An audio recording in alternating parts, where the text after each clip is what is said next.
gang, it's me, Janris Channel. Nakikita niyo ba yung larawan sa taas? O, di ba may single. Ngayon nililigawan. Mahal na mahal, iniingat-ingatan. Ayaw madapuan ng mga lamok. Mahal na mahal, sinasabi ng mga lalaki, love na love, mahal na mahal. Walang hindi pagpapalit. Tapos, nabuntes. Ngayon yung nabuntes, syempre, napabayaan konti yung katawan. Tumaba.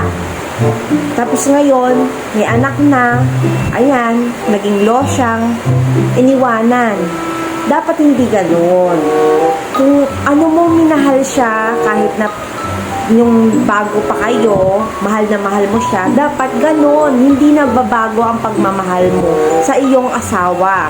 Mula pa makuha mo ng unang-una na napakaganda, tapos nabuntes, hanggang sa nagkaanak, dapat kung ano yung pagmamahal mo noon, ganon at yun pa rin ang pagmamahal mo kahit anong lumipas na panahon. Gustuhan mo tong video na to? Please like, comment, and don't forget, share. Bye-bye!